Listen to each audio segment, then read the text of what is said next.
conversation about exploring the collaborative space between individuals. I'm Paul Tevis. And I'm Karen Gimnig. Each episode, we start with a question and we see where it takes us. This week's question is, do we need clarity or flexibility? Well, Paul, we need both. You're not wrong. Which, of course, is the dilemma here. And I think we often don't think of these as opposite ends of the same kind of spectrum. But I see them, and Paul, we were talking, I know you do too, that we see them showing up in our groups as opposite ends of the same spectrum. That when we aren't sure what that policy said, aren't sure what that procedure meant, aren't sure who was supposed to do what, our instinct is to write a better document, create a better structure, to put more clarity around it.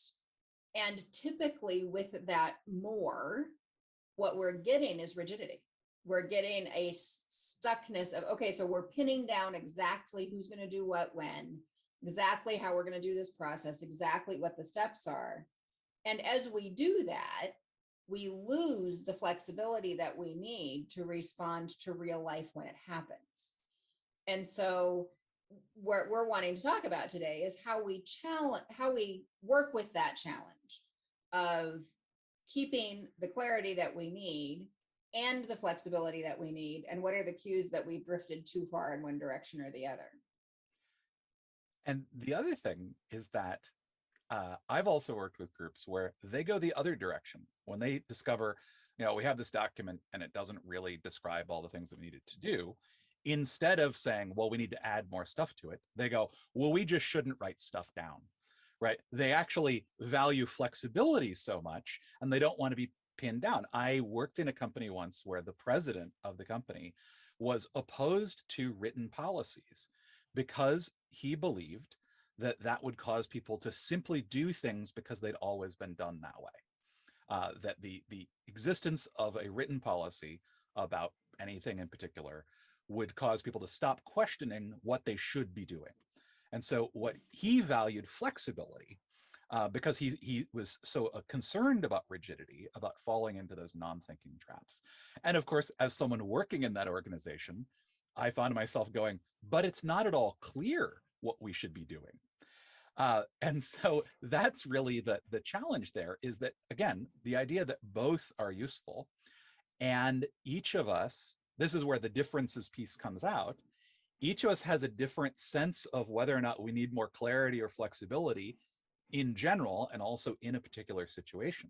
So a lot of the challenge in groups is actually to figure out, given there are different senses of whether or not more clarity or more flexibility would be useful here and in general, what do we do now? How do we get both? But also, really, how do we notice when we are managing the tension between those two appropriately?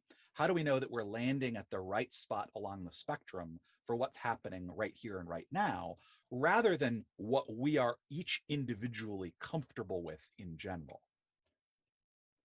Yeah, I think that's absolutely true. And it's one of the advantages of groups, is that if someone who's really comfortable with flexibility is working with someone who really likes a lot of clarity, that they will balance each other nicely. So I think that's one of the upsides. I tend to be a flexibility person. I've worked with a partner on a project for a long time who is a clarity person, and we balance each other. And but wait, can't we go over here? And but we've got the structure, she'd say.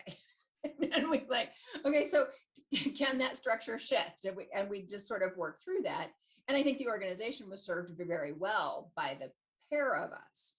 And I think the thing that we want to be good at is noticing what are the signs that our need for clarity is getting in our way, and what are the signs that the need for flexibility is getting in our way. And so my thought about when clarity is getting in the way, being a flexibility person, I'm really good at seeing when clarity is getting in the way. And I think the signs there are, we've got plenty of clarity, but we're lacking flexibility when we are using a process that doesn't feel like it's matching the thing we're trying to do. Mm-hmm. When the natural thing that instinctively would be the way to get that thing done, the person who would be the natural fit to do it isn't in the right role, right? Or isn't within that structure.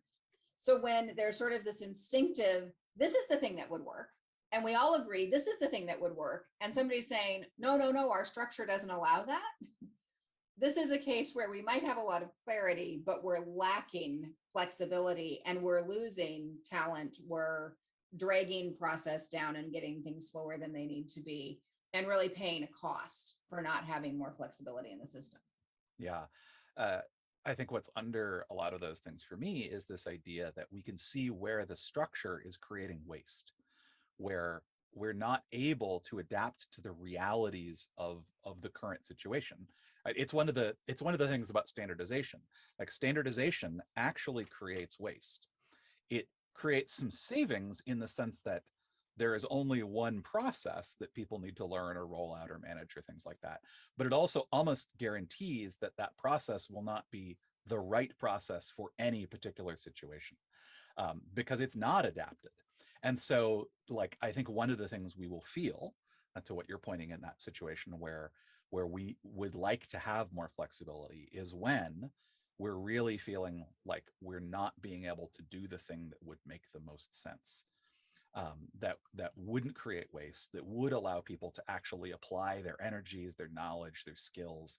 This really does often show up around roles, that our structure says the person in this role has to do this thing, and in this group of people, they're not the right person to be doing that. That person over there is.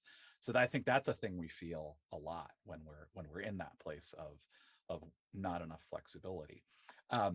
The other side of that is how do we notice when there's not enough clarity?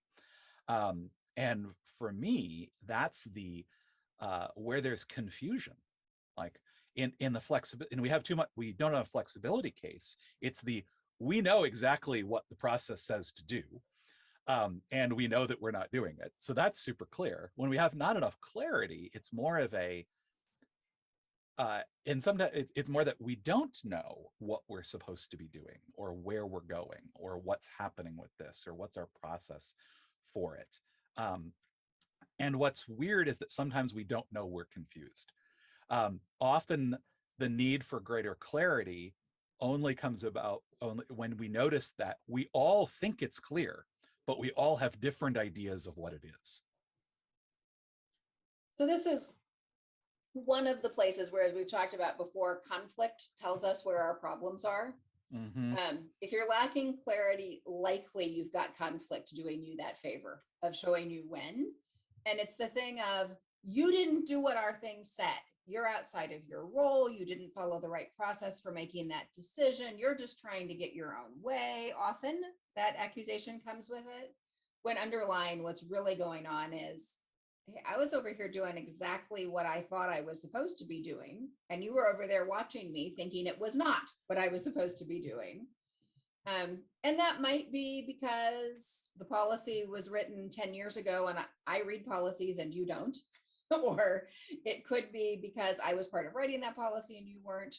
Or it could be as simple as I understood the policy different. Absolute clarity in documents is just not a human reality. Our brains are so good at interpreting language to mean what we would like it to mean, or what it would be convenient for us to mean, or what we're afraid that it means. But our emotional engagement with that content tends to influence our understanding of what it means. And so to say that we can have documents that will be clear enough, the best legal minds in the country can't do that. This is why we have a Supreme Court. So in our groups and organizations, I'm going to take it on faith that we're never going to have a document that's so clear that two creative people can't interpret it differently.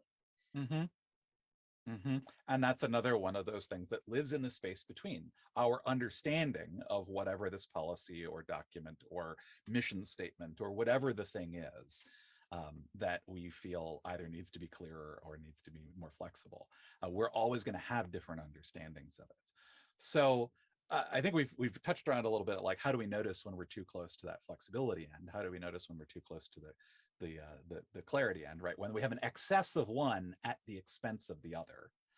So how do we get the both, right? What are the ways that we can land in the right spot with regards to sort of those two poles in any particular situation?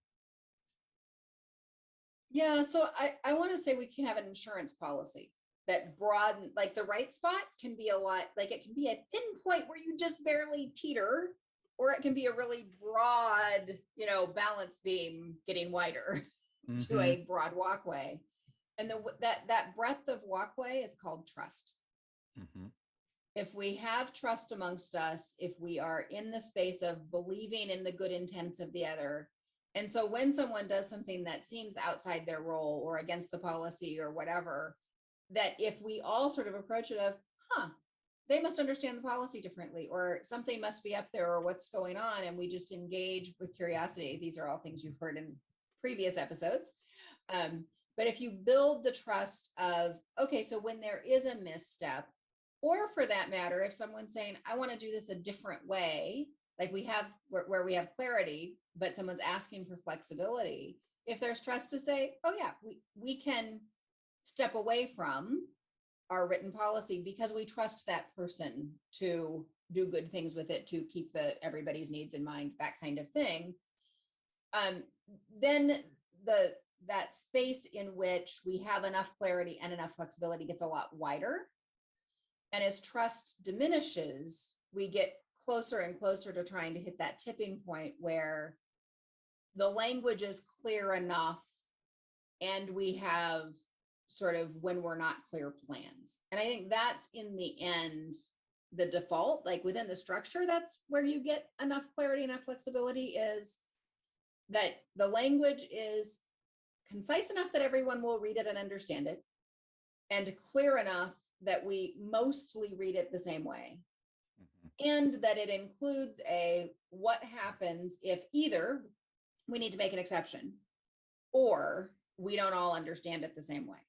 And if we have clear processes for what to do in those two cases, that's where we will build in the flexibility. Mm-hmm. Mm-hmm. Yeah, that points really usefully to sort of what are core practices that help you build in some flexibility.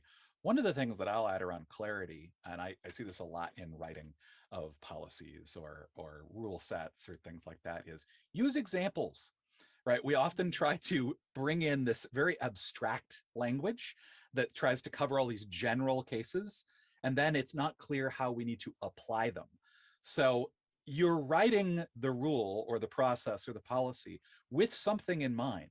Include that. Examples of how to apply these rules, these guidelines, these structures go a long way to increasing clarity. They really do help with that. The other thing that I'll say is that I think it's important to notice that we don't need the same level of clarity and flexibility in all of the things that we do. There are some areas where it's actually super important to not be flexible, right? To be very clear and actually rigid around certain things, because there are serious consequences for straying outside of those bounds. And there are many other things where it doesn't actually matter so much. And in fact, sometimes being vague or ambiguous can be useful. I do this actually a lot in some of my facilitation work, where I am very clear about the steps that I'm asking people to go through, the process they're going to go through. You're going to talk with these 3 people. You're going to write down 6 things on these cards. Like, that's all really clear.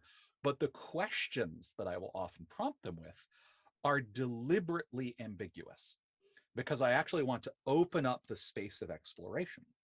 So that's a place where one part of that clarity is really important. So we'll actually get to where we need to go. And there's another part of that where clarity actually wouldn't help. It would narrow us in too much. So I think recognizing within where we are working that there is variation in the degree of clarity and flexibility that we actually want. So recognizing that even within one group, we're going to need to land on that difference in different spots, in different times, and in different places, and with different pieces of work, and to call those out. Mm-hmm. Yeah. Another strategy that I use for sort of blending clarity with flexibility is criteria. So, particularly in answering the question of what do we do when we aren't clear? Like when we're lacking clarity, we don't have agreement about how to implement Mm-hmm. this policy, or we don't know who decides that thing or whose role that is. That you certainly need some clarity around who is going to decide, but you can add flexibility by saying, okay, so they can decide, but they're going to decide based on this criteria. Mm-hmm. So they're going to, they're going to decide based on considering maximum input from people and expedient process, which of course compete with each other, but you put those criteria in there. So it's not just, well, when nobody knows what to do, Paul will decide. Right. Well, that might work well, but it kind of puts Paul on the hot seat in a not great way. But Paul will decide considering these three values or these three goals that we have agreement about. So then when Paul comes back, he can say, okay, well, for goal number one, it really, like, this was the kind of way that sent me. And for goal number two, it kind of sent me this other way. And now on the balance of looking at all of it, what makes sense to me is you're way more likely to get people behind that and feeling good about it because it's based on that criteria that we set together. Mm-hmm. And I find that people are more comfortable saying, yeah, we're going to rely on an individual or a small team or a subset to get us out of this pickle when we have told them something about how we're asking them to do the work, which Mm-hmm. is that criteria that we'll use to decide things. So building that into the policy, while there's a little less clarity because we're just trusting somebody to decide, so it's not entirely clear what will happen, that it has enough clarity because we're clear about what the values are and what will contribute to that decision, while allowing for the flexibility that humans can offer to a thing that policies cannot. Yeah. And what that really points to is the sort of general concept of enabling constraints. So the idea that, okay, Paul's going to make the decision. Great. That gives me tons of flexibility. But I actually am not clear how I'm expected to make the decision. And so being able to say, according to these criteria, like that constrains my flexibility a little bit, but it constrains it in a useful way. It gives me guidance. It moves towards, it narrows it narrows my vision a little bit in ways that are useful. So I know what's important to consider. And that's really the thing that I find really valuable for working in groups on clarity and flexibility is what are constraints that will actually enable the group to do a better job with it, because they bring both clarity and flexibility, because you can see that they give you a range of options of what to do, but they also point you in the direction you want to be going. So that's an example of a technique that I will often use with a group is how do we figure out how to create enabling constraints that give us both clarity and flexibility and appropriate degrees of both. Mm-hmm. So I think where I'm tracking here, we started out saying we want clarity and flexibility, don't make us choose.